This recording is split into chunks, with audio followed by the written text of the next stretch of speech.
Good afternoon. I'm calling to order the City of Panama City Commission meeting for February 24th at 4:30 p.m. We're going to start out with an opening prayer by Dr. Corey Pitts, Senior Pastor of St. Andrew Baptist Church, followed by the Pledge of Allegiance led by City Manager Jonathan Hayes. Please rise.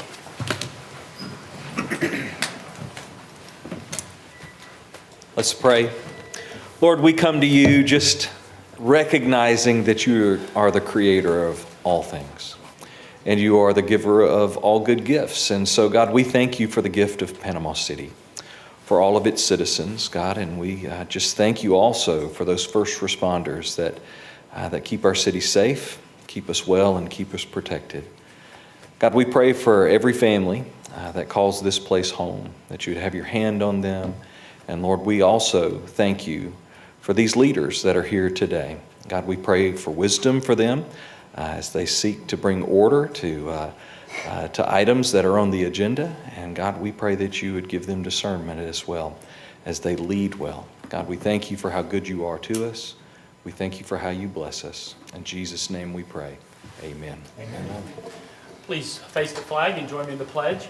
I pledge allegiance to the flag of the United States of America and to the republic for which it stands, one nation, under God, indivisible, with liberty and justice for all.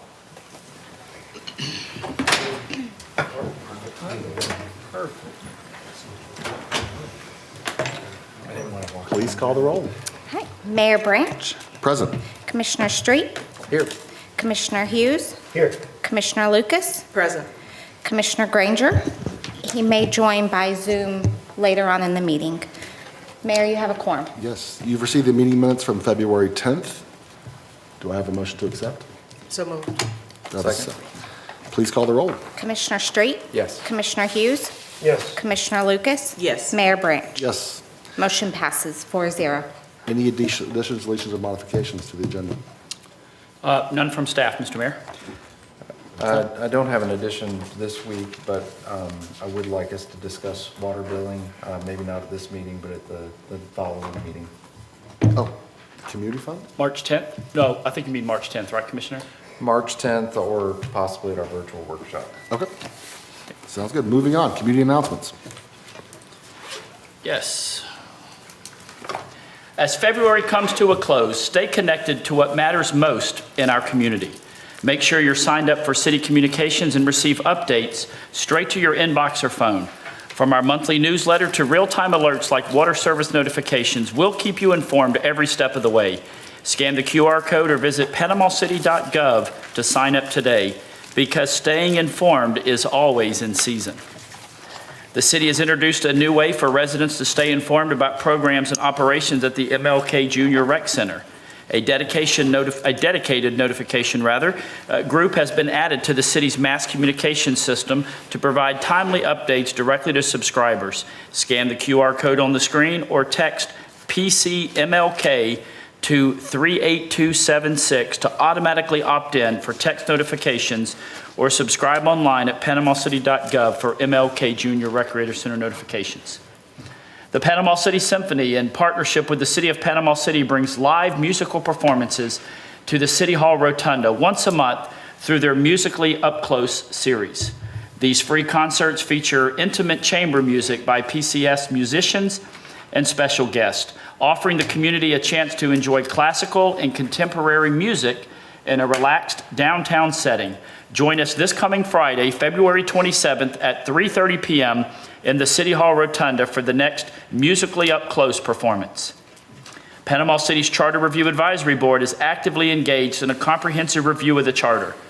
The next review meeting is Thursday, March 5th at 12 noon in room 236 at City Hall.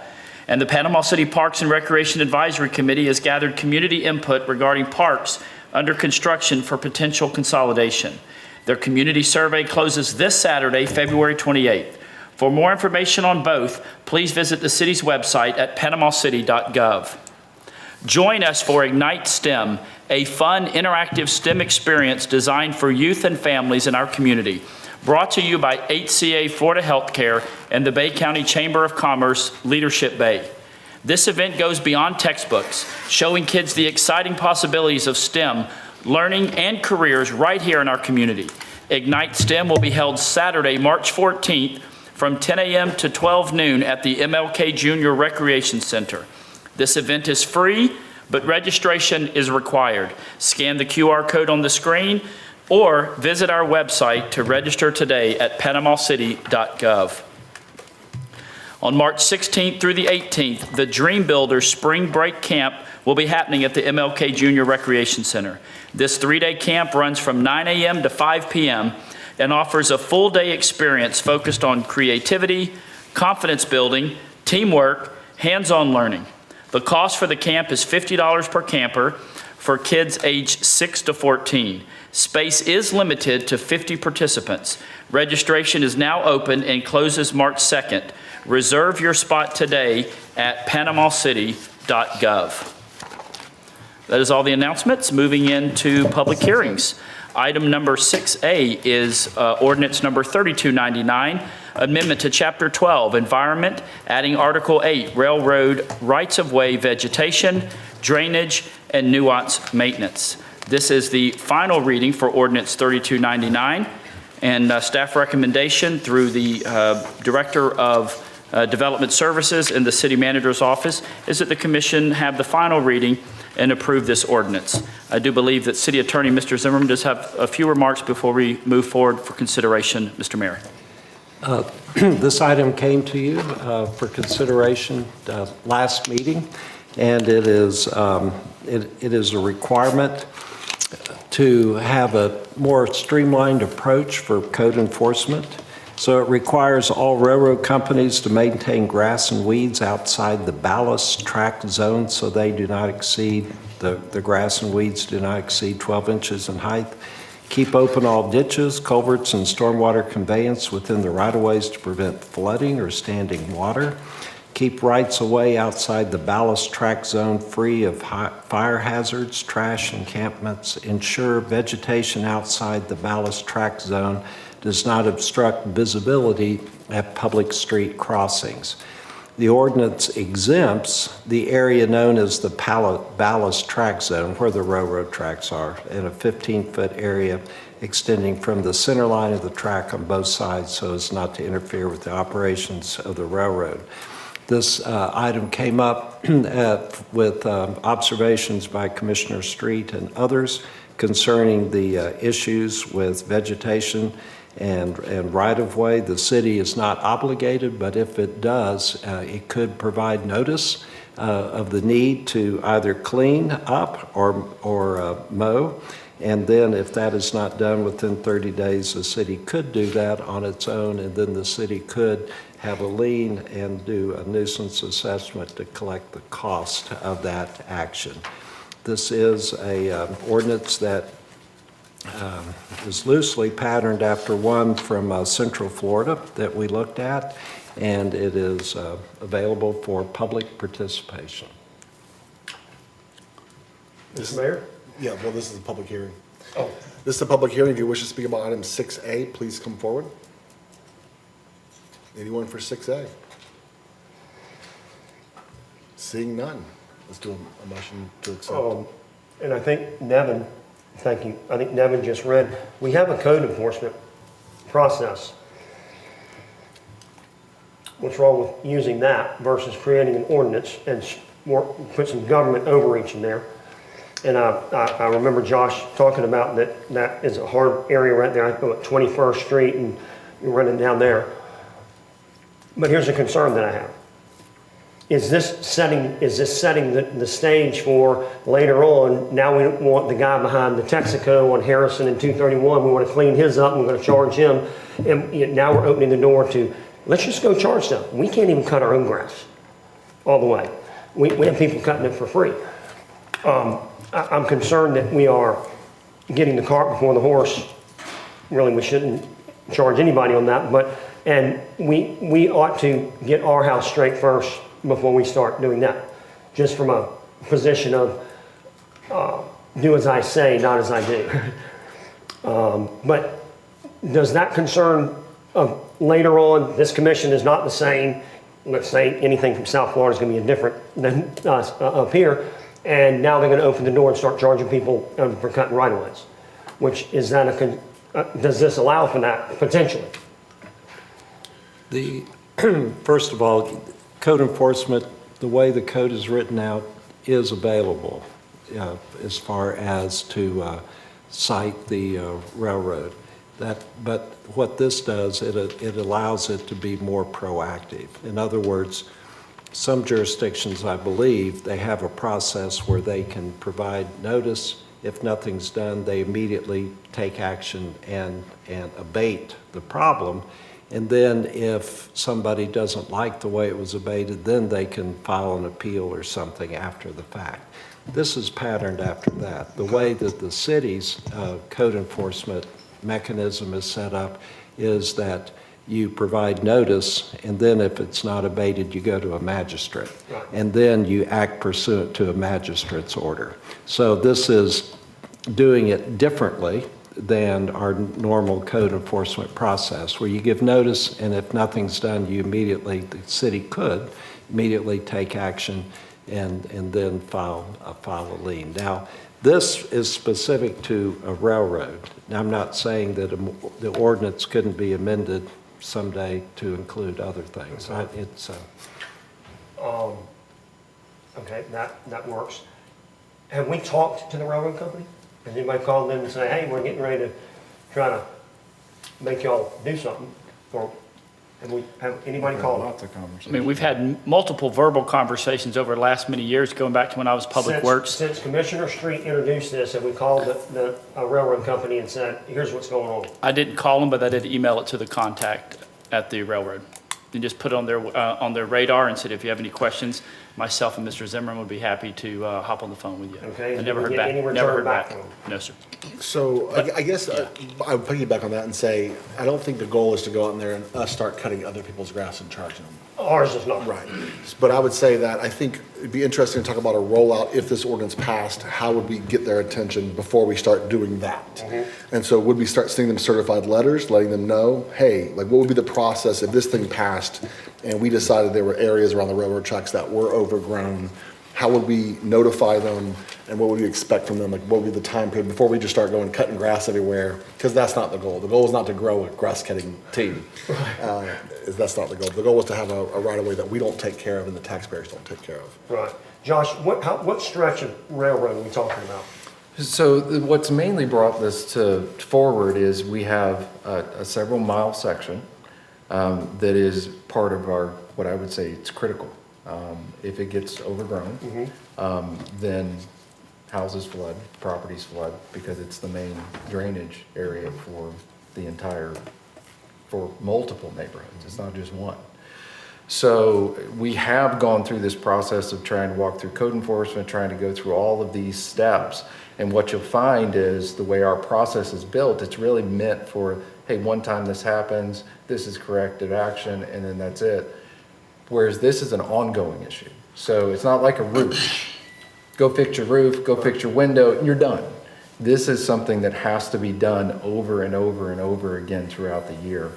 The other side that makes this a really unique situation is there's part of the railroad tracks specifically that's federal jurisdiction, and there's part of it that's local jurisdiction. The federal jurisdiction already has there's a whole different process to walk through. Federal Railroad Administration oversees that and those kind of things. But specifically these ditches are critical that they be maintained. And up until the point in time of Hurricane Michael and Genesee and Wyoming taking over, this was a railroad responsibility. This was not something that the city ended up having to mitigate after the storm because it wasn't getting maintained and people were flooding. And so this has never been a city responsibility, even going back to minutes in 1960. You know, you can see where there's been these instances where the railroad has stopped maintaining things and the cities had to give them notice and say, go ahead and correct this. But we are in a weird instance as I've met with their government affairs officials from Jacksonville. I've made them very aware of what we're seeing going on. They've gone through 3 different heads at the local level. We're just not getting any kind of response as is right here. So I don't know what the next step is as far as what happens after this. I think probably there is probably some certification of response or some type of notification that comes. Maybe Nevin, you can So is talk this the about line that runs across 15th Street and runs parallel, what would be behind 15th and in between 15th and over by 23rd? Jinx and those things, but Yeah. what brought it to my attention is ultimately the neighborhoods that are flooding. And so, and that really exists from about Lisenby all the way to the college. That's part of, you know, Basically your entire ward. yeah, and a little bit of James A little too. bit of Genesis in mine. So, Okay. What I might suggest is Mr. Zimmerman and I can follow up with an additional letter, letting him know that this has passed, and again, you know, request to sit down and talk about, you know, what this means for the future of the city and our ongoing relationship with the railroad. And so I think, well, I know for me, the deciding factor here is the flooding and the residents and what they suffer as a result of these unclean ditches. Going back to your initial example of would this open the door to just start charging everybody according to this process? And I think not, Okay. because the criteria for getting us to this point is as Commissioner Street has just outlined. And just being ignored, and the fact that it is causing flooding and other issues for our residents. All right, that dude got a long beard. Would y'all be open to, if it were to pass, that it had a delayed start until, I just think we need to talk to the railroad. I know you've tried, and I do appreciate that, but if we did certified mail, that way we know that we get it. It's somewhat of a demand letter, but not really that strong. I just don't think it's right to pass it and say, oh yeah, by the way, here's what's getting, and I know we've tried, but we really didn't get in touch with you. Is that something that we could consider? hey, you want us to put like a 60-day start date? Well, 30 days, I mean, not, yeah. 30 days? Yeah. Okay. Yeah. I will state, we actually emailed them another letter regarding the quiet zones, and they did acknowledge that. So, I they mean, have we do got- have a in the last 30 days, 30 to 45 days documented response of them communicating with us, so. Okay. Just to follow up on the mayor's question as far as notice, the ordinance says that violations, written notice shall allow a minimum of 30 days to correct any nuisance, and the notice is provided in accordance with Florida statutes, and it is certified. So you provide certified notice, and then and it's a minimum of 30 days to abate whatever problem is identified in the notice. Do I have a motion to accept? So moved. Do I have a Second. Any discussion? Please call the roll. Commissioner Street? Yes. Commissioner Hughes? Are we doing it with a delayed start? I was just going to ask, Yeah. did you want it could be Well, effective Can we in do 30 that? days? Because the motion is not that. Janice, would you agree to a 30-day? Yes. Okay.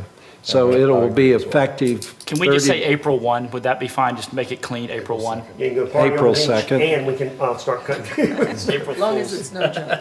Yeah. Okay, Yeah, April, yes. April 1 start effective date. Okay, And who seconded? Do we have to? I second. Okay. I All right. amend my I'll be second. yes on that. okay, please Commissioner call the Hughes? roll. All right. Commissioner Luke, do I start over? Yes. Commissioner Street? Yes. Commissioner Hughes? Yes. Commissioner Lucas? Yes. Mayor Branch? Yes. Motion passes 4-0. I'd like to read the title. Ordinance number 3299, an ordinance of the City of Panama City, Florida, amending Chapter 12 to require maintenance of railroad rights of way by railroad owners and operators outside of the operational tract and ballast zone area, providing for vegetation, drainage, and nuisance control outside of the immediate ballast area, and providing for severability clause, repealer provision, codification, and an effective date. Thank you. We are now into audience participation. Please come forward if you'd like to speak about anything on the remaining of the agenda item. Now is your time to come forward if you want to talk about the farmer's market or anything else. You have 3 minutes. Just let us know what agenda item you're speaking on and give us your name and address for the record. Good afternoon.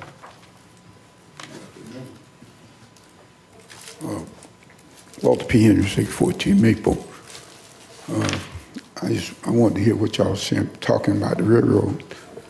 I know in Millville y'all have it's a abandoned track in Millville. They go, y'all go do anything with that. But the railroad do not run through there anymore. That track is abandoned. And I think if there's a ditch on either side of that railroad track, I kind of believe that it's city responsibility to keep that ditch clean. If there's a ditch running down side that railroad track, I know they have their own part of their property, but if there's a ditch there, I don't know how y'all feel about it, but I think it seems to be, to me, as a city responsibility to have that keep that ditch clean where the water will not affect the homes there near that railroad track. And I think some of those railroad tracks do have ditches off on this, running downside of it. Thank you. Anyone else want to speak about any remaining agenda items? Yes, ma'am. Good afternoon, everyone. Good afternoon. Brenda Lewis Williams, 2748 Oak Hammock Drive. First, I want to give you all kudos. Yeah, you're surprised, right? Because I like the idea that you are doing a monthly and weekly updates for the citizens of Panama City. I think that's wonderful. You just followed after me when I was doing my toodle doodles. That's all you're doing. But anyway, I think it's wonderful that you are doing that. 10A, I would like to know why we have to have an interim clerk as opposed to, since the clerk is not leaving till, I believe she told me August, why we have to have an interim clerk. And I'd like to get an answer today if possible. And look at hiring somebody to be there while she's there so that she can help train them. This was not on the agenda. Jonathan spoke to the activities of the Dream Camp. Is that what it's called? At MLK? Yes, ma'am, but it was in the announcement, so Okay. indirectly That's what on in the the agenda, announcement. correct. So are there any scholarships available for students who may not be able to afford the $50? And what is the farmer's market about? You just have farmer's market with no information. Stay and find out. I can't today. But, and he hasn't spoken, but Commissioner Hughes did when he was out of town on a meeting. But my understanding is that if commissioners are not in attendance, physically in attendance, they cannot vote. So I'd like an answer to that. That's correct. Huh? That's correct. Yeah, I know, but he was out of town and he spoke. It's no argument, just make a I'll tell you the answer. No, just clarifying a point. Yes, ma'am. Medical emergency allowed, that's the exception. Oh, I'm not interested in why you were out of town. I'm That interested allows in you to vote. That's the difference. Say That's what what? allows you to vote is under a medical emergency necessary, you're still allowed to participate and vote. Outside of that, you can't. Okay, but that wasn't explained when you did By it. design. No. Okay. No. HIPAA laws. Thank you.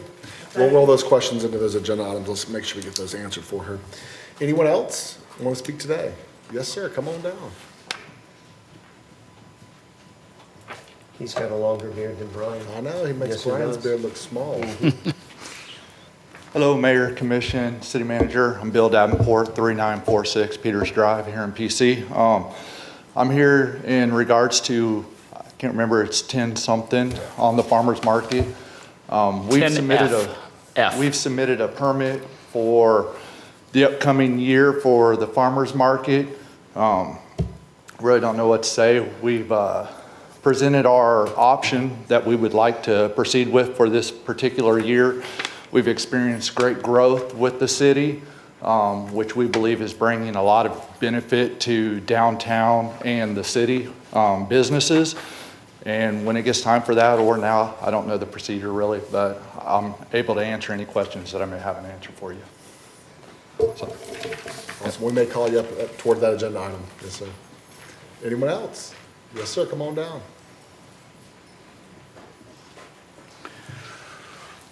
Good afternoon. Good afternoon. Ben McGee, 515 Bunkers Cove Road. So I'm here for 10F, Downtown Farmers Market.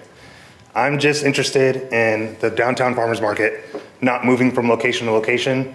I don't know if that was proposed, but I just heard stuff about that on Facebook and through group chats and stuff like that. I would like if the Downtown Farmers Market was in one place.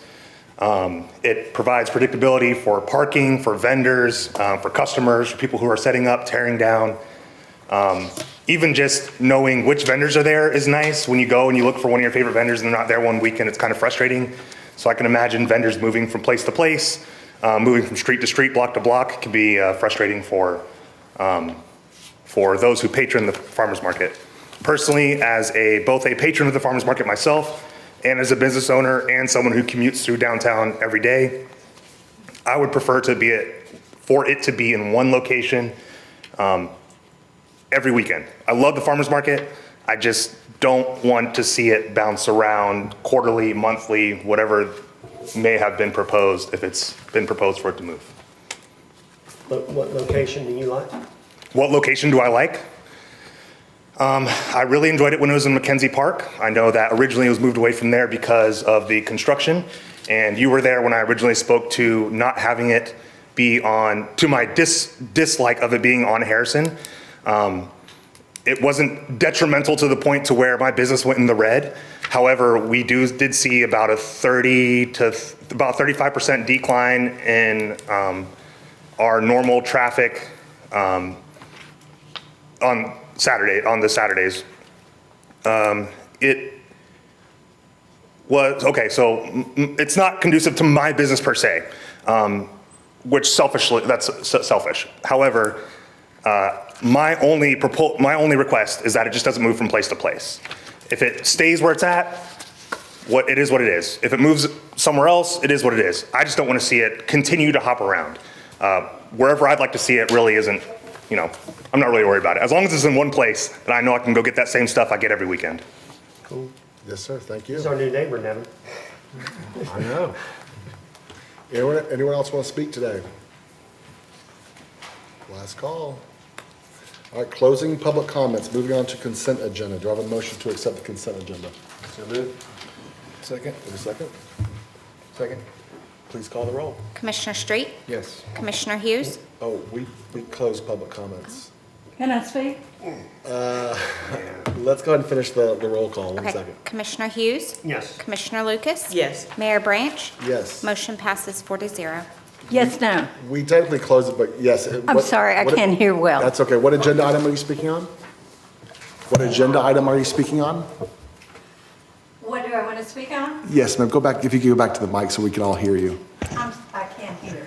Speak up. Could you go to the mic, please, ma'am? Thank you. Okay, I'm sorry, I can't. You're good. Just speak right into that. Okay, I'm sorry, I can't Yes, hear. ma'am. I'm hard of hearing. Name and address for the record. Okay, my name is Ella Smith, and I live at 1247 Capri Drive. And I'm sorry, I'm multiply disabled, and I really can't hear. Okay? I'm a retired teacher. My husband is an attorney, and my son and him own a big law firm in Atlanta. And I'm very angry, and I've come here many times and spoke over ordinances that have not been and have not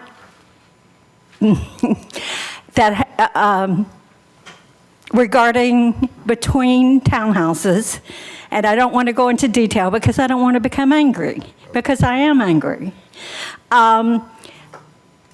As far as Venetian Villa, originally, the work that was to be done there, the road was to be paved all the way to the end of Venetian Villa.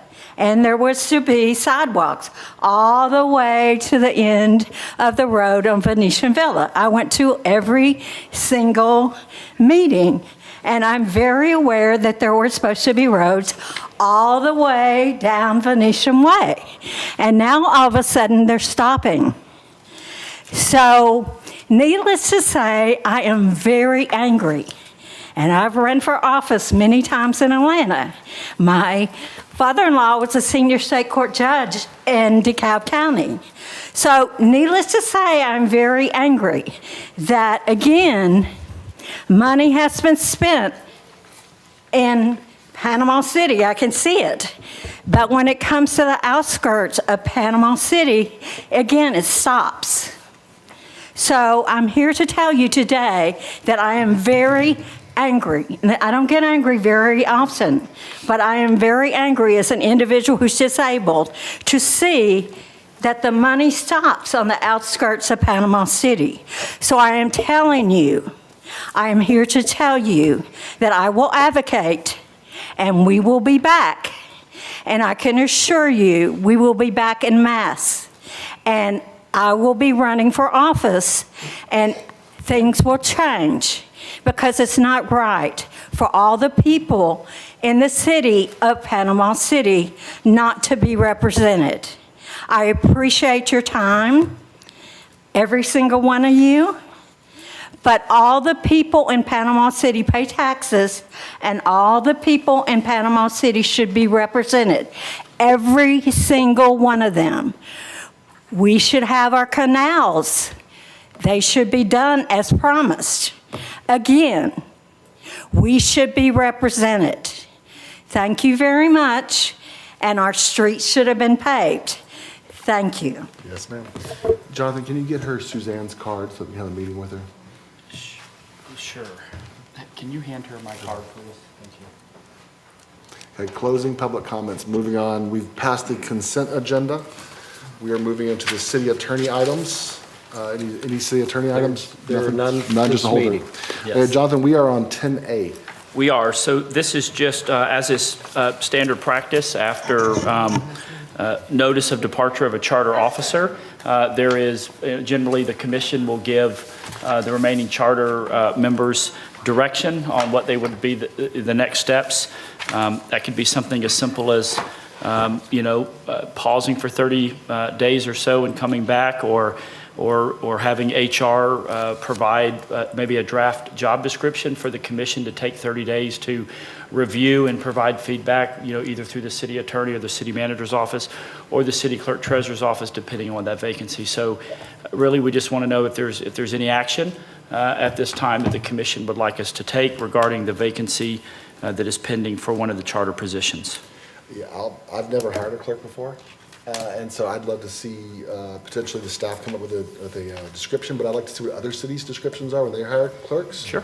Might be different, and just, I'm not looking for 1,000 different descriptions, but just kind of how they look at the position differently than us potentially, and let us discuss, if that has a bearing in our decision-making. Yeah, I agree with that. I'd like to see if it's possible to get at the next commission meeting so that we move. I bet Ms. Lewis can have us some stuff to look at by the end of the week. Okay. I'd love to see, I know that there's been a discussion with the charter review committee. I don't know if they've made any kind of formal adoption on, I haven't watched every single one, so I know that there's been discussion of separating clerk and treasurer responsibilities. Has there been any action taken by them? They're still in the middle of that, Commissioner Street. That'll be the topic of the next probably meeting. But, even if they do recommend it, as a reminder, it has to come before this body for approval, then it has to go before the voters.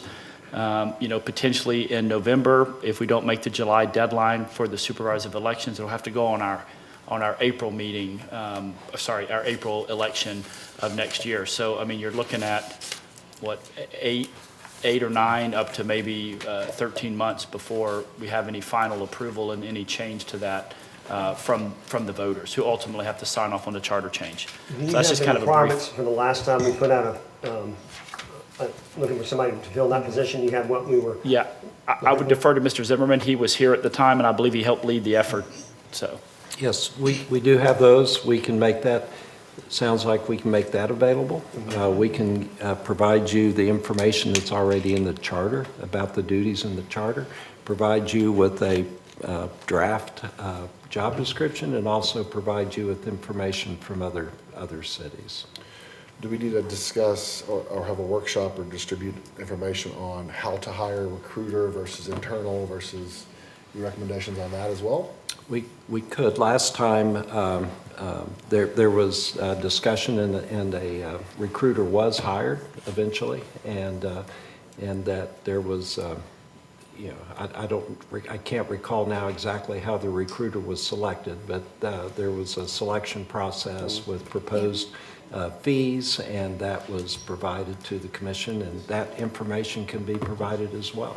Randy? I believe from, I'm making all these things because I'm not going to be doing it. Sorry, I believe Jonathan. last time we did solicit for proposals for an executive search firm. I can't remember exactly how many we got back, six or seven or so.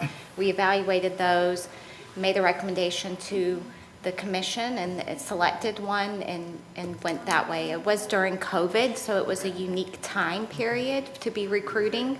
So it did take a little longer than we would have liked, but that's the route we went. But the commission decided at that time to kind of have the city manager and the city attorney lead that effort.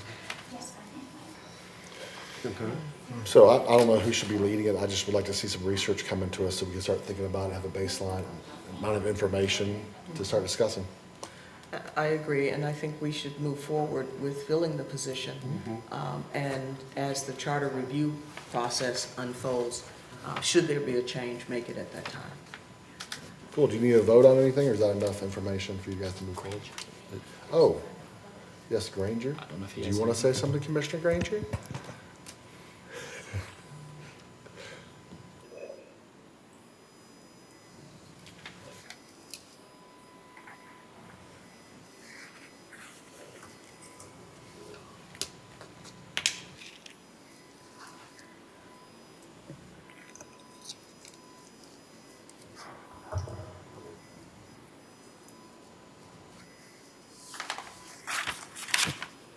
Yeah, especially if there's no cost. Is there any cost to? Yes. Yes. I think it was roughly $25,000. Oh, Why do I need to pay somebody that much money to tell me how to, yes or no?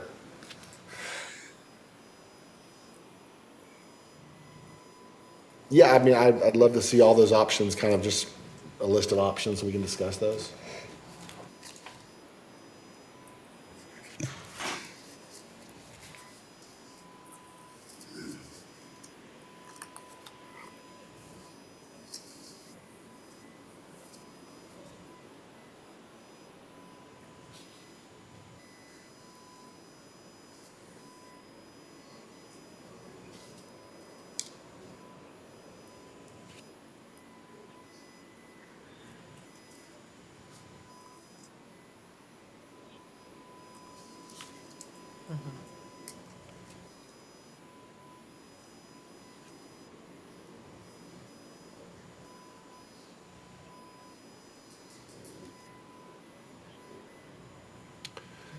Go ahead. I was gonna say, to me, we have it'd be interesting the next 15 days or so, distribute some information, and then potentially vote on a path forward the next meeting, the next 30 days, something like that. Would be a nice tentative date to kind of aim for. Yeah, I think we could make that turn. We could provide some information on where the job could be posted at no cost, and then obviously just get feedback from y'all, and then move forward with the job description at the timing that y'all so direct. Sounds good. I'd just like to say I've received communication that citizens are kind of concerned about Jan, and I just want to say that she happily turned in her retirement and is setting sail into, I don't know about the wild blue yonder, but the country. To the farm, or to the farm. country, yeah. And so we are very thankful for her years of service to the city. And maybe to give a little additional background, we do have an open deputy treasurer position that's created some delays in the ability to get audits done and things like that. And so her being able to be free to just work on that rather than sit in a 3-hour meeting with us is, I think, something that's been welcome to her as well. So, yeah. Cool. No vote needed. We can move on to item 10B. Item 10B is consideration of approval of Budget Amendment Resolution 2026-0224.2 and LPA 0035, Amendment Number 6, an increase of $1,500,000.00 to the existing subrecipient agreement between the Florida Department of Environmental Protection, or DEP, and the City of Panama City for the Panama City Kings Point Pretty Bayou Septic to Sewer Water Expansion Phase 3. As background information, Amendment Number 6 adds $1,500,000.00 to the agreement with no match from the city, increasing the total grant amount to $8,499,520.00. This increase was requested under the 2025-2026 General Appropriations Act of the Florida Legislature. This previous modification, Amendment Number 4, was effective May 18th of 2020 and set the agreement amount at $6,999,520.00. Phase 3 of the Pretty Bayou Septic to Sewer improvements includes the installation of approximately 16,000 linear feet of low-pressure sewer with connection to existing city sewer main, 15,400 linear feet of potable water main to connect to the existing water system, and 35 additional fire hydrants that will increase coverage and provide more fire protection. Staff recommendation through the Director of Public Works is that the Commission approve this request and the accompanying budget and resolution. Mr. Mayor? Yes, do I have a motion to accept? Motion to approve? Second, Any discussion? I got a question. This money's coming to us, we're matching, No matching, sir. no matching. Yeah, So we're- this was an effort by the DEP. They actually initiated it. And it's really something they've initiated from Pensacola to Key West. They want to get septic tanks off our coastal communities and waterways. So That was in the governor's first term, I think, that he tried to. the he phase started one, working that, yep. yeah. We did phase 1, which is the pink. And then as an aside, we did phase 2. But thankfully, construction prices started coming down. So we actually had about an extra $900,000 from the appropriations for phase 2. So we're able to go into phase 3 and pull out a section, which is what you'll see as phase 2A, which then reduced the scope further for phase 3. So we feel confident that we can get this wrapped up for the remaining monies that we have. And upon your approval, we'll go out to bid just as soon as possible. Awesome. Any other discussion? Please call the roll. Commissioner Street? Yes. Commissioner Hughes? Yes. Commissioner Lucas? Yes. Mayor Branch? Yes. Motion passes 4-0.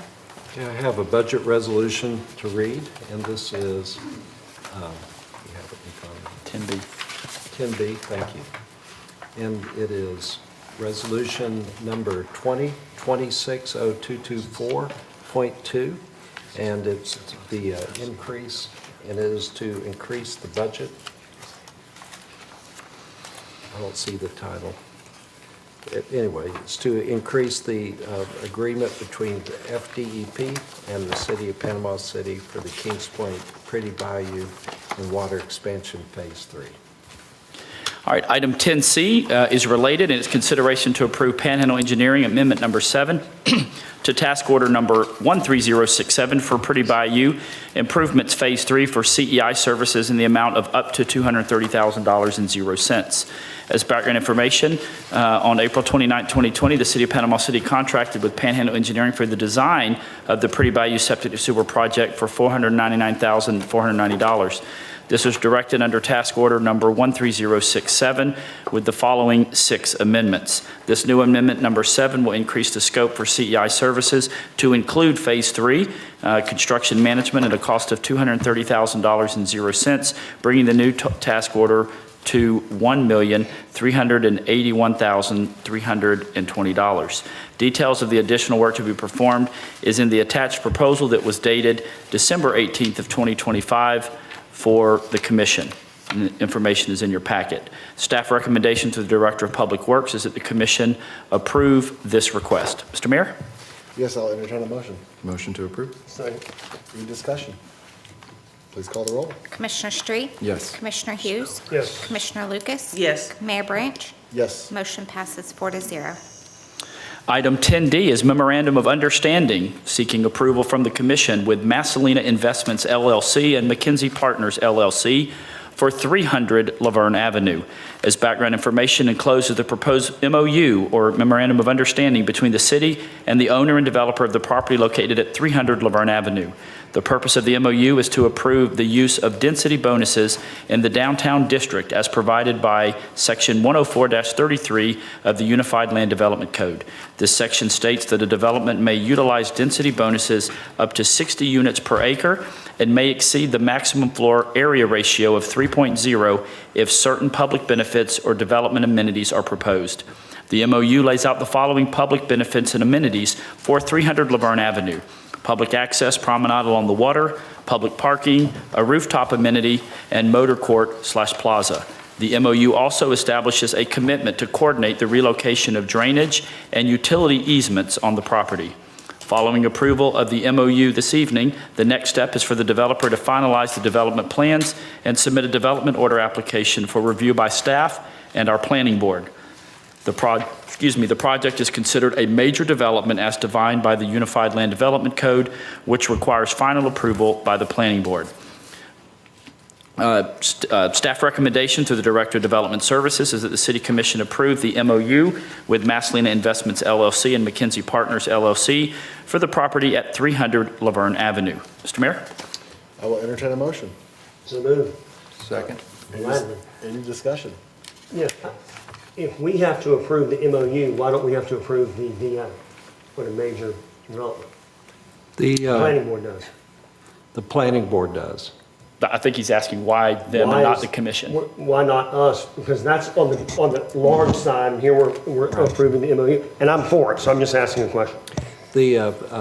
Upon review, and Mr. Fuller can address it, but Mr. Burke, who works on planning issues with us, and Mr. Fuller, it appears that the City Commission actually approves the residential density bonuses.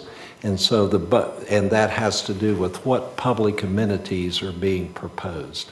And so the City Commission is saying, we know that, it's very general, but these are the public amenities, promenade, some parking, and then then that provides instruction to the planning department to make sure that the development order includes those public amenities. And then the lever or the leverage is that unless those public amenities are provided, a CO isn't ultimately issued on the project. Is that a fair statement? That's fair. Yeah, that's a correct statement. Yeah, tonight, what's under consideration is For the record? Michael Fuller, Director of Development Services. Well done, Mr. Mayor. What's under consideration tonight is the use of the density bonus, the 60 units per acre, as well as coordination of moving some of the easements around on the property. Once that's done, then they will submit for a DO, and we'll make sure that the DO does meet those 60 unit per acre. We'll make sure the easements are relocated as laid out in this MOU. But this MOU is the start of the DO process, I guess, is how you could look at it. So would it not come back to us after it goes through the Planning Commission as other developments? There's per our Unified Land Development Code, the Planning Board is the final decision maker on major developments. Okay, so with that being said, colleagues, I'd like to go on the record to note that the public amenities that are outlined here include parking. And that is something that I'd like the Planning Commission and the process that is going to follow to make sure that those public amenities do come to fruition. Yes, ma'am. That, as they stated them here, because that's a great need in the community. And when we increase the density, we're also increasing the need for parking downtown. So if they don't have it when it's time for the CO, they don't get their CO, if you tie it that way. Well, as I understand it, this is a general document, but it's Okay. not a hold the feet to the fire document. Yeah, I mean, they'll need to demonstrate when they submit for a development order that they are going to provide some public parking, that they are going to have a rooftop amenity, that they are going to have a promenade along the waterfront, those things will be part of our review when we review for the DO. Michael, if something doesn't happen, does it come back to us? Yes, yes, sir. So anything outside, if it does not get fulfilled, as Commissioner Lucas said, you guys would have. It would have to come back to you. Okay. Well, and to add, the part of the process of when you're buying a property is you don't want to buy something when you don't know what you can do to it. Exactly. Or with it. And so this is just a part of the property. So they have confidence moving forward to purchase the property, to move into, it's a nod of confidence. And then they spend $100,000 on architecture plans that we don't then approve. So these are all just the little steps that build confidence for investment. So. And I think that's a good thing, and I'm not saying that I'm against it. I just want what's suggested here for public amenities. The rooftop in a development like this could become a luxury and not accessible to the public. Sure. As it goes through the process and, as things pencil out. And so we are approving the density because it will add public value. Yeah. And I'd like to see that as it goes forward. I kind of thought about this, like, we don't get the plats back to sign, and I was like, I want to know about that. And here's one where, well, no, because it's going up out of the ground, but why we don't get it back is odd to me. What's a motor court? It's basically where you can turn off the road into the project. Circular driveway, I guess. It's public access? Yes. Okay. One additional reason, Commissioner Hughes, that you're seeing this, and not just the Planning Commission. At some point, hopefully when the project's built, this allows the water and sewer and stormwater to be relocated. So once they'll put it in place, they'll dedicate the new system to the city, and then the mayor will be asked to sign a quitclaim deed. And that quitclaim deed abandons and gets rid of the existing. But it will not need to come back because that's all been identified in the MOU. What about a quitclaim deed for the circle that's in the middle that we own? Does that happen at closing? When that piece of property the city does? In the middle of the 3.5 acres? Do we do that when they're buying it or after when he's signing the quitclaim deed to transfer the easement? Yes. I haven't seen the title commitment. I know that I have focused on the easement, but obviously the city is saying that the only interest the city has in this property are the new water and sewer, the new stormwater that's there after relocation. Okay. I'm very excited and very supportive of this project. It's probably been, it should have been there 30 years ago. It should have been something there. So I'm very excited and very thankful for the investment and willing to support it and want to move forward. And if there's any other discussion, let's. So I worked on this for 15 years. I'm sure. 3 offers on it. Never got to closing. The common denominator moves out, and now it's going to have a project. So thank y'all for bringing it to fruition. Yeah. Yeah, we're excited. Yeah. We're thankful. Any other discussion? Please call the roll. Commissioner Street? Yes. Commissioner Hughes? Yes. Commissioner Lucas? Yes. Mayor Branch? Yes. Motion passes 4-0. Item 10E is consideration of approval for Volkert Incorporated for bid PC 26-016 professional services for Panama City Rails with Trails. As background information, the city, through the city's purchasing division, solicited qualifications from experienced and qualified engineers to provide professional services for the City of Panama City Rails with Trails project. The scope was to seek qualifications from experienced and qualified engineers to provide professional services for the planning of a multi-use trail and associated items along the Bayline Railroad, now Genesee and Wyoming, system. This project will include Phase 1, Hathaway Bridge to Michigan Avenue, Phase 2, from Michigan Avenue to State Road 77, Martin Luther King Jr. Boulevard to State Road 30, US 98, and West Beach Drive, and Phase 3, Frankfort Avenue from State Road 30, US 98, West Beach Drive to the end of pavement. The purpose of this project is to facilitate pedestrian and bicycle commuting and recreation by adding a multimodal link to established routes serving the port facility, FSU, Gulf Coast State College, various schools, parks, businesses, and a variety of city neighborhoods. A panel of 5 staff independently reviewed each submittal and found Volkert to be the most qualified firm. Results were sent to the Florida Department of Transportation, and they concurred with city staff's findings. The RFQ was issued pursuant to Section 287.00055 of the Florida statutes, the Consultants Competitive Negotiation Act, or CCNA, for continuing contracts. Approval this evening by the Commission will allow the city to enter into negotiation with Volkert Engineering Incorporated, and we will return recommended task order to the Commission for approval at a later date. Staff recommendation through the Director of Public Works is that the Commission approve this request for the award of bid PC 26-016. Mr. Mayor? I will entertain a motion. Motion to approve. Do I have a second? I'll second for discussion. Yeah, let's discuss. My reason for asking about contacting the railroad company, because we were going to kick him in the mouth on the first one and ask him to the dance on the second. And so I'd like really for us to talk to him about that, and I think we'd probably have a better result on this ask before we start charging them. These paths were chosen based on the rail, obviously. Do we already have easements? Do we already, is that going to be a process, or do we just, why do we need their participation? Is it easements in perpetuity?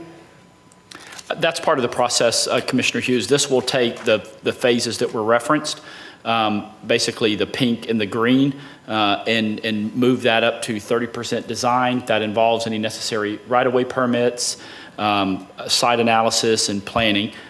So again, that takes us to 30% for phase 1 and phase 2, which includes the items that you referenced in order to move that project forward. Yeah, some places we have right away, maybe some places we don't, that we need that. And I think that's what's accomplished inside of this scope, is trying to figure out what's all needed. Okay. Any other discussion? Please call the roll. Commissioner Street? Yes. Commissioner Hughes? Yes. Commissioner Lucas? Yes. Mayor Branch? Yes. Motion passes 4-0. All right. Item 10F is discussion of the downtown farmers market. Mayor, Commissioners, I did send an email yesterday, and then which was a forwarding of an email, excuse me, from Mayor Branch, and then additionally we have a letter that came in from the Downtown Improvement Board. Just a quick summary of where we are today.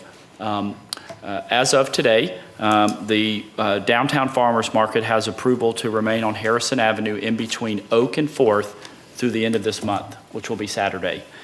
Starting March 1st, they are required to move back to in and around Park Avenue, Oak Avenue, and Belle Booth Place, in and around McKenzie Park for that issue. The issue was the construction had moved them off of that area, but they are now able to move back.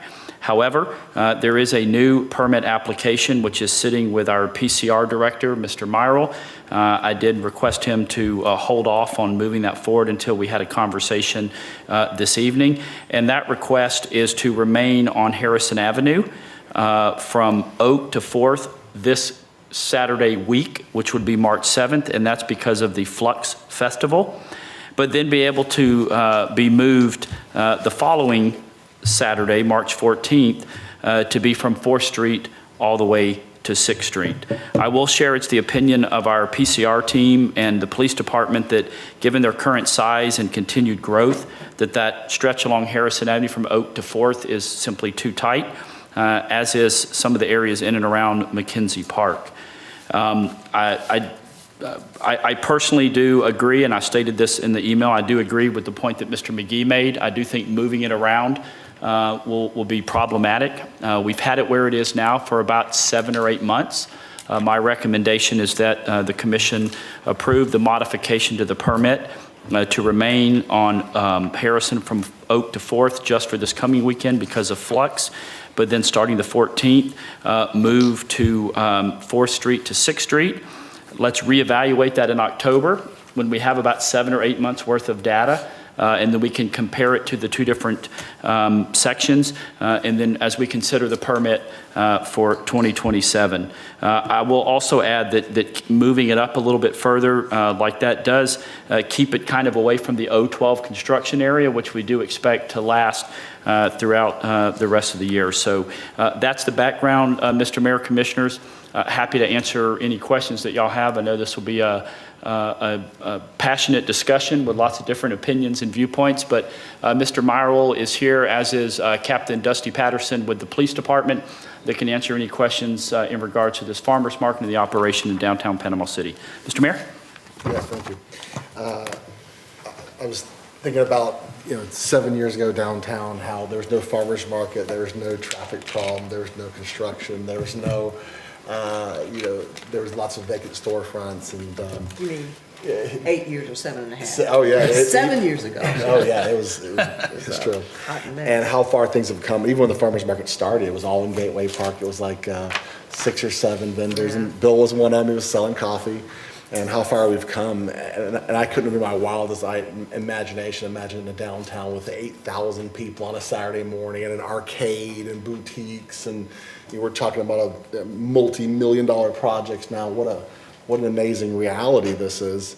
And, with me living downtown, I go for walks down. People are, come here, I got to talk to you about the farmer's market. And everywhere I go, let me talk to you about the farmer's market. And now I'm hiding, walking down alleys to walk my dog. Because everywhere I go, let me tell you about the farmer's market.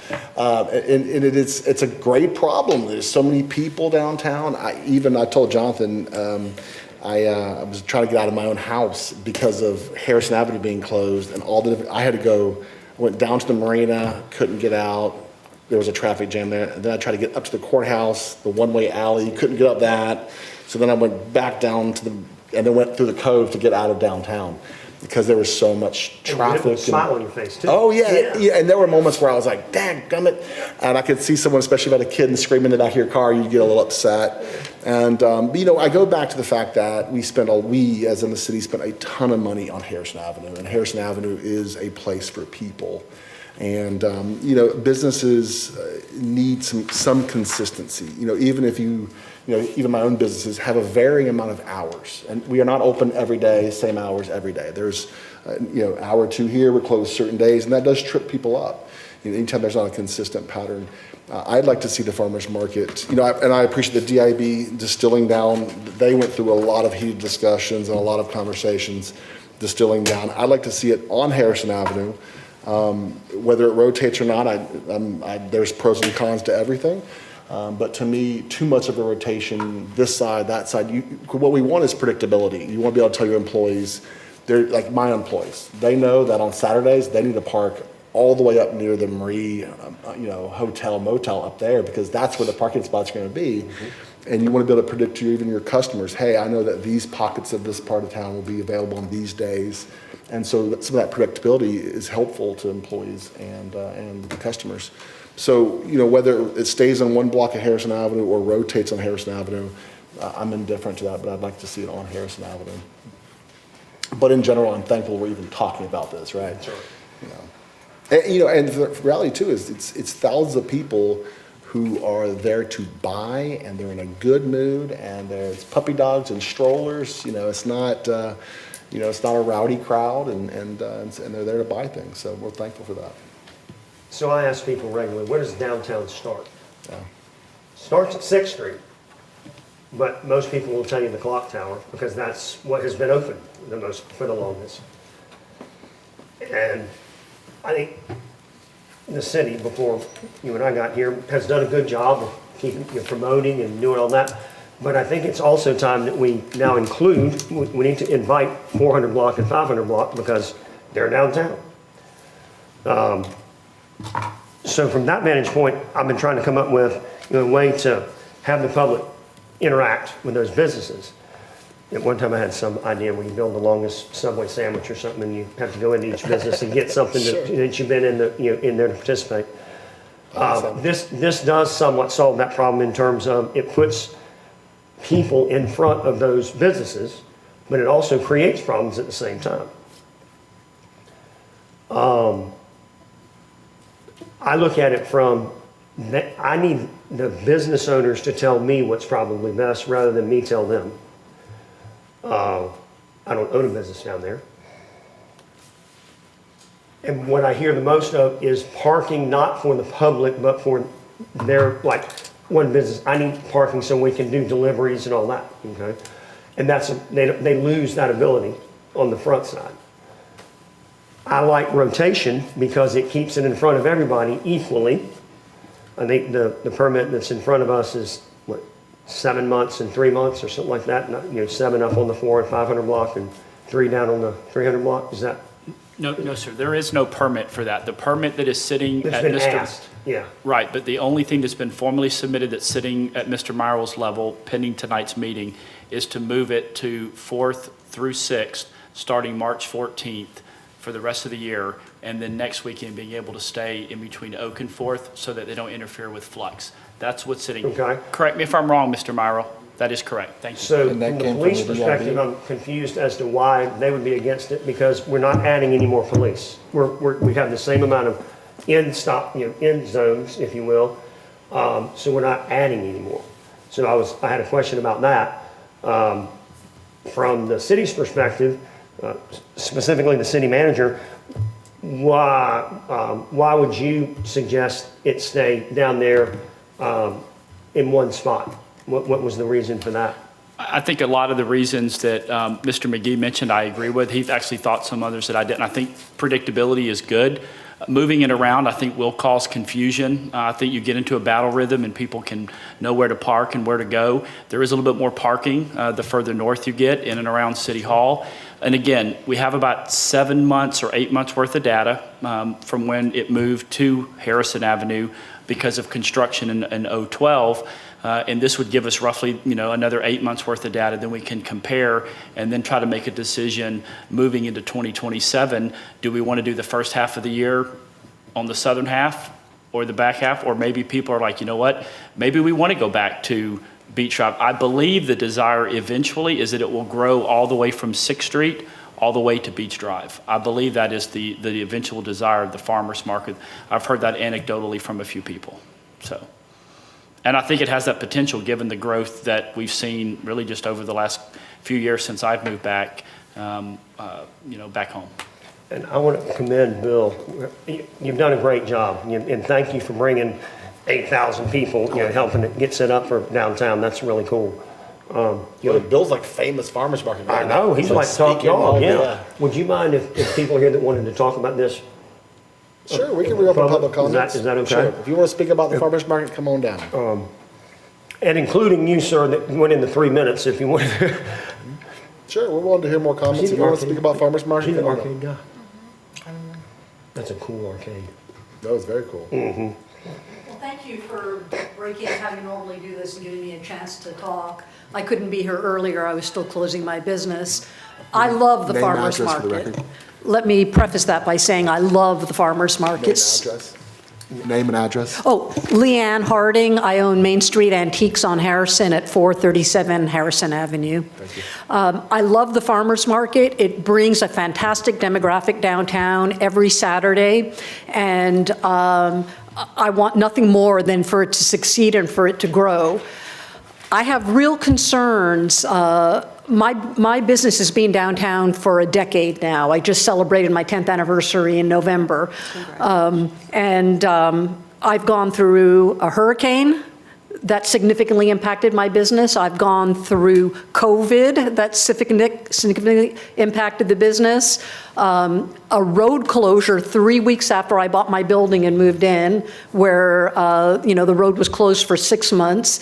And I know as a board, it's your job to do the most that you can for the most number of people. But I think you have to take into account that we've really had some significant problems downtown.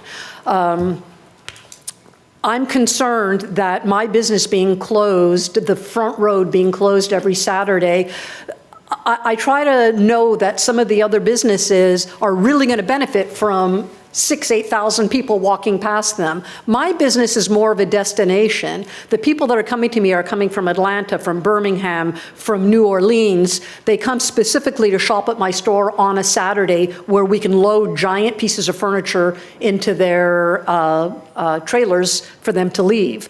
If the road is closed, they are not going to be able to shop at my store. They're not coming back another day because they're in town specifically that day to shop. So I'm really afraid that having the road closed on Saturdays is going to significantly impact my business.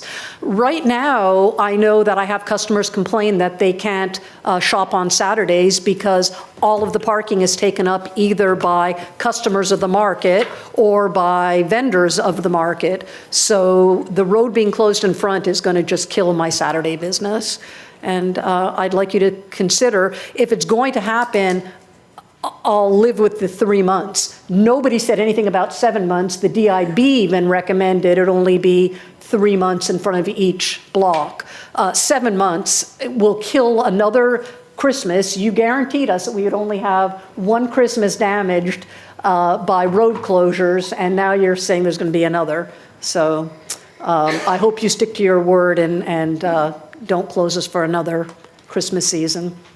Thank you for allowing me to speak. Thank you. Anyone else?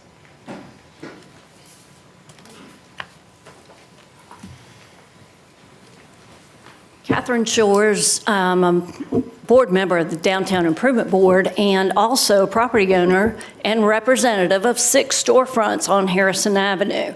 And what I have asked you each for is equality. So I don't understand the desire to go into the northern 2 blocks and stay there for a long period of time. All I'm asking for, I think we all agree we love it on Harrison Avenue. And in the 300 block where I am, we love it in the 300 block. So please just consider sharing the love, or those that hate it, share the pain. Either way, let's be even and equal. So the rotation, it's not a big deal. We're just shoving it 2 blocks south, 2 blocks north. I just don't understand why the equality of that cannot be considered when we've already moved it once. It did not affect the market negatively. We continue to thrive. And so let's go into 400 and 500. I don't care how many months or which ones they are, but let's just do it evenly. 400 and 500, 200 and 300, evenly across the board. That's my ask, but thank you guys. Thank you. So in this meeting, we're just discussing, or you want us to push forward with a motion of something? So again, I just want to, it doesn't have to be in 2 blocks. I understand the traffic, but to me, rotating it, I'm fine with that Right. too. So if I could just point out a couple things. First off, it was asked by at least 2 of you, I don't know which ones, but the Downtown Farmers Market pays $1,000 a month to the DIB.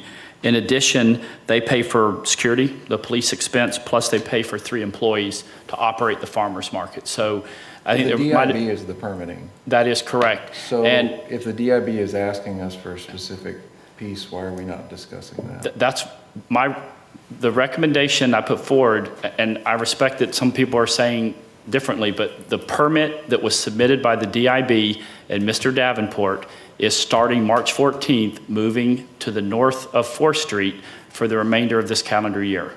Fact. That is what is sitting with our folks right now. And as far as the road closures, obviously, I think y'all know this, and I do love and cherish our downtown business owners. I was obviously talking about construction.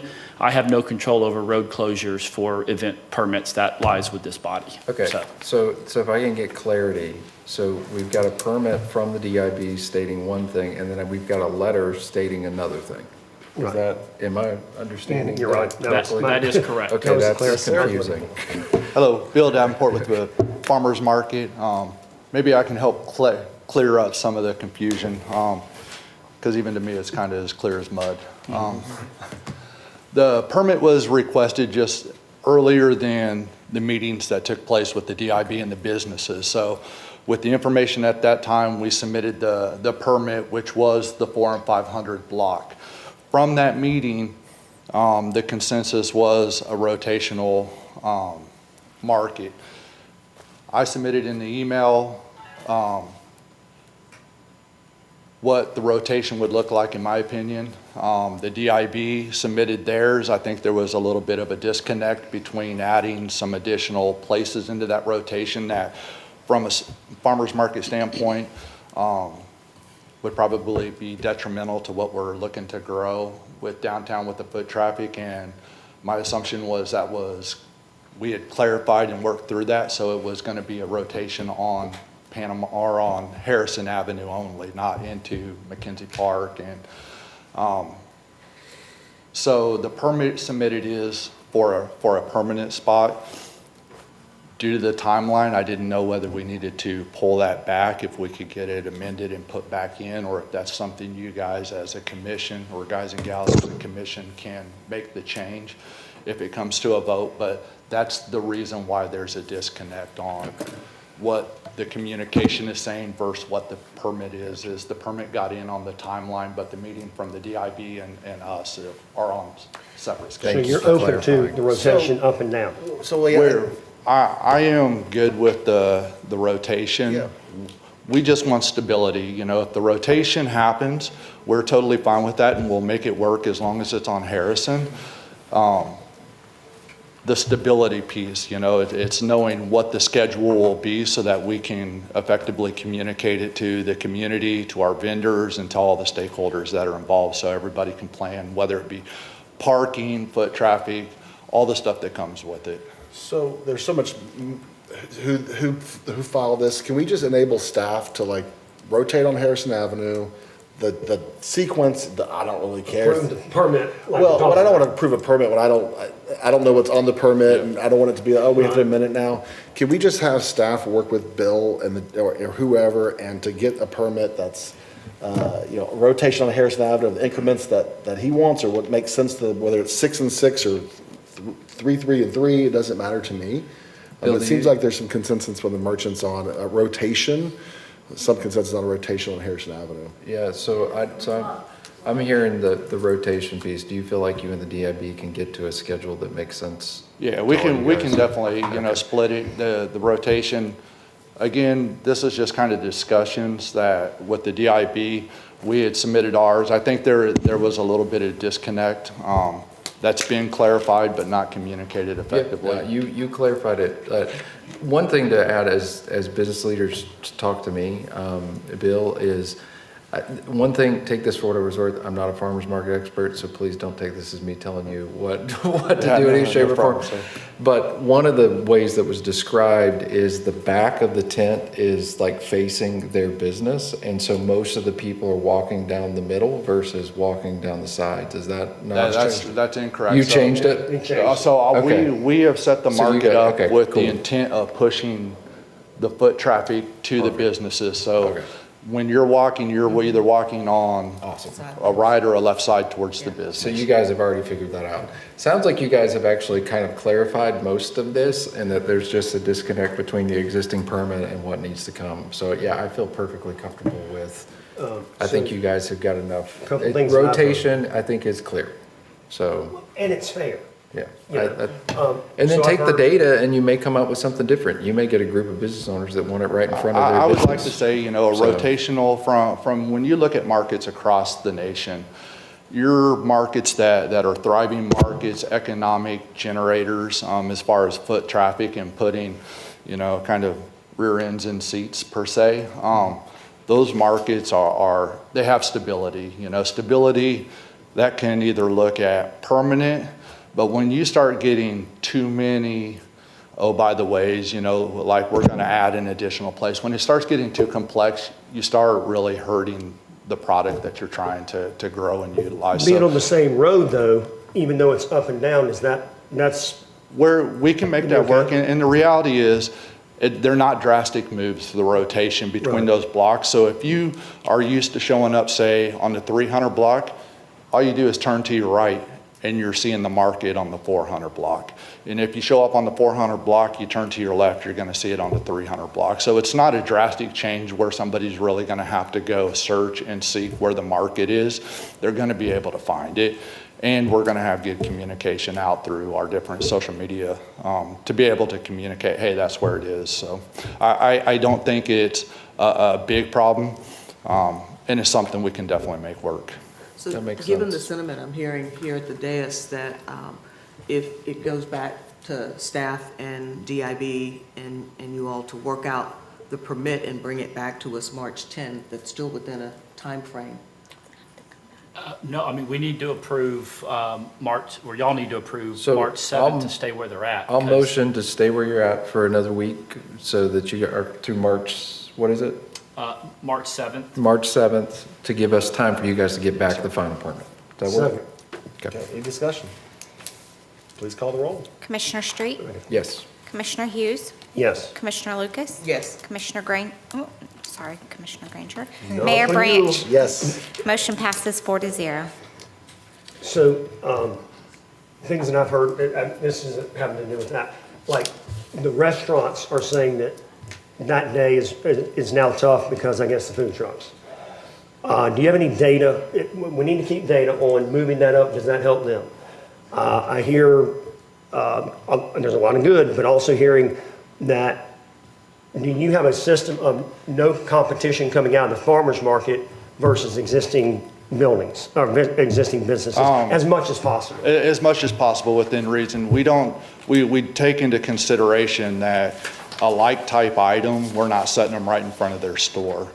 You know, again, this is where it kind of gets nuanced a little bit because what you consider close to your store and what I consider close to your store may not be the same thing. We don't get it perfect every week, but what we do is we take that feedback when we hear it, and then we try to adjust to make it right so everybody can thrive and be happy in the situation. So we do take it where we're not putting what we would consider a liked item or a direct competitor in front of a store, but that doesn't mean there's not going to be one in the farmer's market. We're just going to locate them differently. Are you in charge of the layout of where? Yes, sir. Is that how you do? Okay. Yes, sir. And Bill's got 8,000 opinions on that. You know, I want this merchant, and this thing goes here. and Yeah, There's too many sourdough people, and not enough sourdough people. And If you boil a farmer's market down, it's the art of herding cats. So. It is. We appreciate you, Bill. Oh, Yes, sir. We do. That's a lot of cats. So do I have a motion to adjourn? So moved. Motion to what? To adjourn. Yeah. Is that a second? Please call the roll. I thought you said amend. Commissioner Street? Yes. Commissioner Hughes? Yes. Commissioner Lucas? Yes. Mayor Branch? Yes. Motion passes 4-0. We're going to take a 10-minute break. Then we have our Do we have second another meeting. Yep. Thank you.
He's really smiling at me nicely. All right, the special call Panama City Community Fund Board of Directors meeting for February 24th is hereby called to order.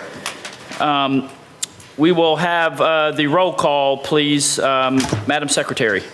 Director Street, Here.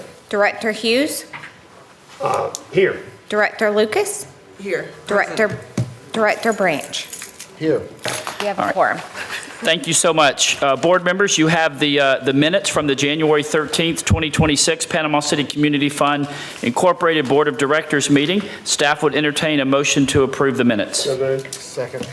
We have a motion and a second. Is there any discussion? Madam Secretary, please call the roll. Director Street, Yes. Director Hughes. Yes. Director Lucas. Yes. Director Branch. Yes. Motion passes 4-0. Thank you. Item 2 is audience participation. Each speaker is limited to 3 minutes, and these are only items for the authority underneath the Panama City Community Fund. Please come to the podium and give your name and address.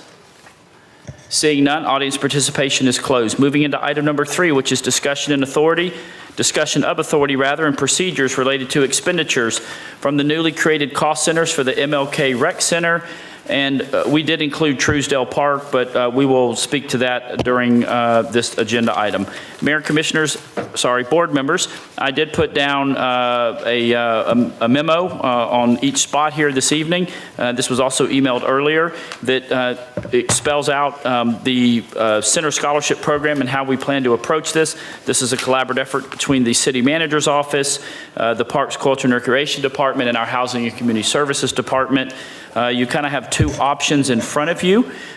Staff recommends the City Commission select option 1, which we believe is more simple and more quicker. And we would be happy to entertain any questions that you may have. And additional, we have Mr. Myrell and Ms. Ware that are here that are able to answer any questions, but basically applicants will be able to apply for a 1-year membership scholarship that covers a residential membership valued up to $100.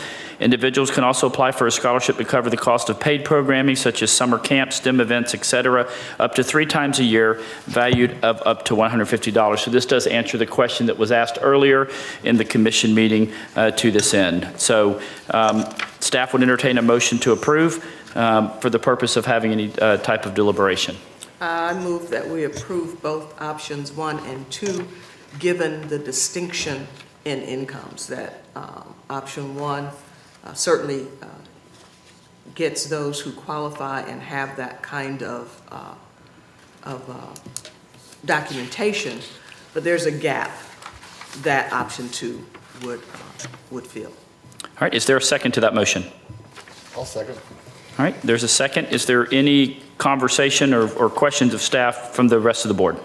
Yes, I would just like to have an update maybe in, say, 6 months on how many people have taken advantage of option 1 and option 2, because I'd be hard pressed to think that somebody that was in option 1 is not in option 2, but maybe that is the case. So Well, actually, it's the reverse, it's reverse. that there are those who are not at the lowest end that qualify for those state programs, but would fit under the AMI Okay. at a different level.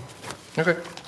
Yeah, I'll just note, we have had about 2,000 accounts set up since January, what was it, the 15th, when we started, so 2,000. Awesome. And so they're coming in, yes, sir, How Mr. many of those are free versus, Well, they're all free right now. okay. Yeah. How many of those will turn into paying? We don't know yet. We don't know yet, We'll okay. find out after this. Let me see if I can find one. Yeah, I'll let you know after So tonight. this fund we're talking about, you know, I've been after trying to, my goal is to have 10,000 a year by companies donated going forward, $2,500 by 4 in separate ones. And their first question is, where is it going? That means not to general fund. And how is it being spent? And my idea of scholarship is for items that they have to join and become a member so that they have access to, rather than just going to be able to play basketball. That's what we're talking about here, right? Correct. If you show up during open basketball time, that's free, and so we wouldn't charge for that. But yes, any contributions, as a reminder, we set up a line item specifically for the MLK Rec Center Scholarship Program inside the Panama City Community Fund. This is a totally separate fund. Y'all operate as directors and not as city commissioners and mayor in this.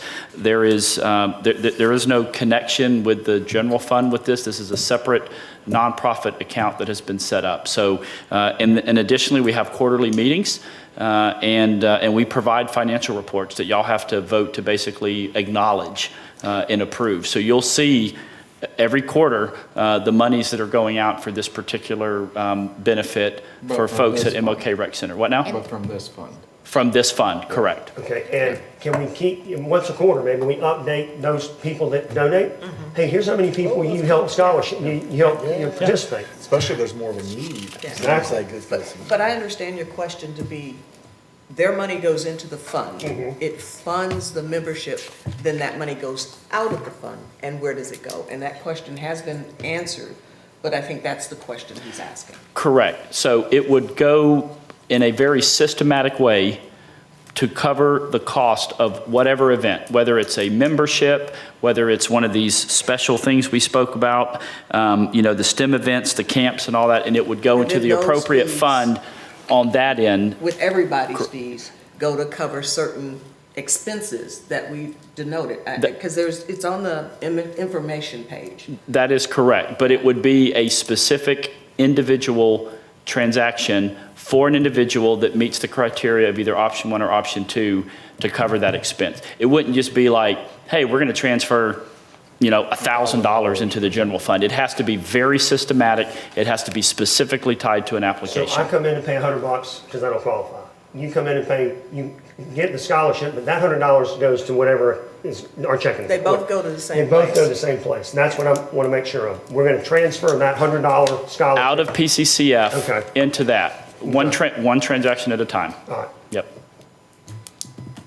All right. Additionally, we have a letter that we would also like to approve. This is to use for soliciting contributions. I don't know if you'll have any edits to that. This was something that our staff drafted, and I provided edits to it, but we think it's good to go, and we can circulate this in PDF format and circulate it through email.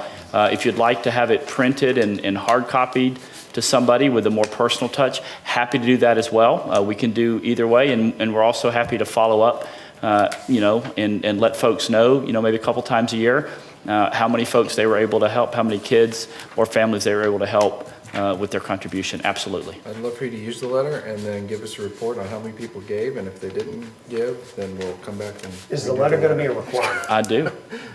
No, it is, some of y'all asked for that, so you could go and hand it to someone and say, here's what we're asking for. I would start the letter with, "Dear person who loves the children of Panama City." That's right. Yes.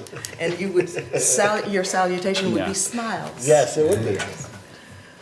So, did we vote yet? Y'all have it. We have a motion and a second on the floor. It's your meeting. Yeah. All right, all good? All right. Love it. So this will be signing off on option 1 and option 2, as well as the letter. So, Madam Secretary, please call the roll. Director Street? Yes. Director Hughes? Yes. Director Lucas? Yes. Director Branch? Yes. Motion passes 4-0. And I just want to say thank you to the president, whoever you are. I'm the president right now. Yes, ma'am. To the president and your staff for moving this forward and bringing it to us. And thank you. You're very welcome. Most of the kudos goes to Mr. Jones, Mr. Meyerl, and Ms. Ware, but I appreciate it on their behalf. I will state, I just want to give a quick update on Truesdale. So as a reminder, there was some talk about this at the last meeting. We're not going to create a line item for that because this is a one-time project. So our plan at the March 10th commission meeting is to bring forward the bid recommendation for the parking lot. We are working very quickly right now between PCR and the CRA and Parks and Public Works to get the building out to bid for HRP.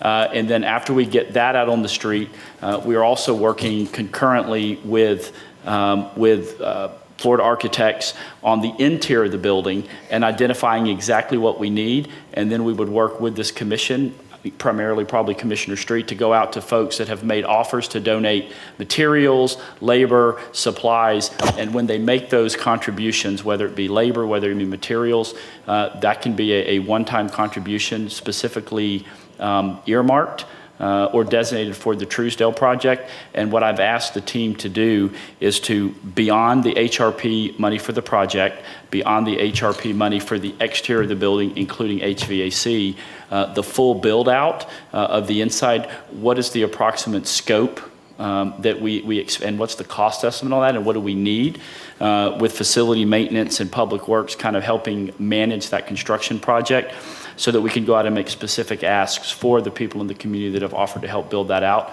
And then we would, of course, supplement that a little bit as needed with CRA funds. But we have the ability to give them a donation. That 100%. That's really what Yeah, I think the reason why Ms. Smith felt we didn't need to have a permanent line item, because this is, Lord willing, a project that will allow that park to sit there for 50 years before we have to do something else to it again. I just want to be able to get a donation certificate. Yeah, absolutely. You'll be able to, sir.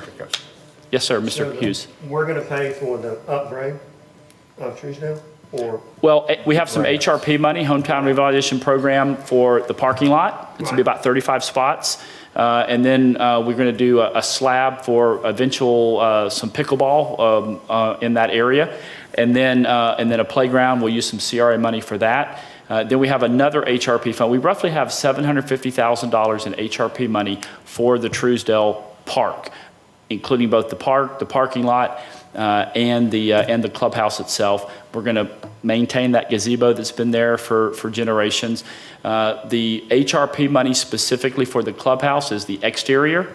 The roof's in good shape, so we won't need to do that. That'll help save some money. New windows, new doors, new skinning, HVAC, and then the necessary electrical for that. Then beyond that, staff will have to work within our current budget and contributions from the community to kind of do the finishing build out of the inside of the clubhouse. But we have plans for that already from Florida Architects and that. So what we're working on doing is kind of splitting those plans for the clubhouse itself in order to both identify what HRP can do kind of outside, including HRP, including HVAC, and then the inside of the building is what we will have to do through a combination of funds for the city, CRA, and then hopefully most of it, if not all, contributions from the private sector.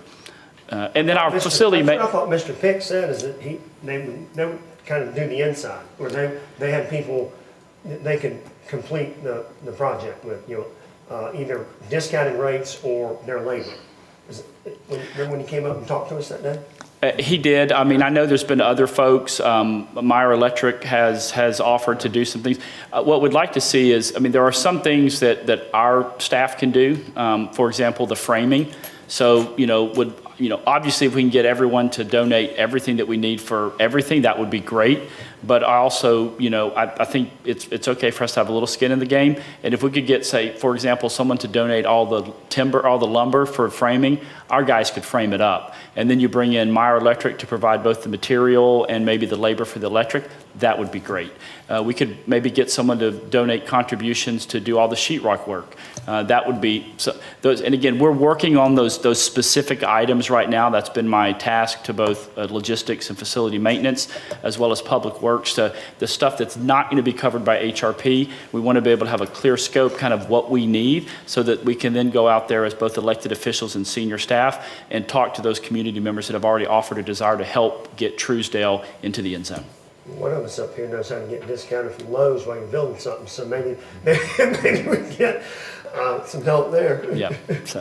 I mean, it's basically the same process that we did with Garden Club. Very similar process to the Garden Club, correct. That worked out well. It did. And let me just say, that was about a $1.1 to $1.2 million building that we built for a little over $600,000. So we'll go to a lot of the same folks. But again, some new folks have already reached out that are, maybe more from the west side of town and the seniors there and have a lot of history and would love to do that. So yes, any contribution to that, whether it be material, labor, they'll be able to get a, I don't know what would it be. It'd be just an acknowledgement letter of the value. Correct, Ms. Waldron? Yes. So, all right. If there's no more questions about Truesdale or the MLK Rec Center, we'll entertain a motion to adjourn. Second. No, he said motion, I'll second. All right. Any further discussion? All right, call the roll, please, Madam Secretary. Director Street? No. Yes. Director Hughes? Oh, no. I wanted to do that. You just want to know if we're listening. Yeah. Just That's if everybody's pretty paying attention. Director Hughes? Yes. Director Lucas? Yes. Director Branch? Yes. Motion passes 4-0. Motion adjourned. Meeting adjourned. Let's go. Boom. You would have said no, and I would have said no.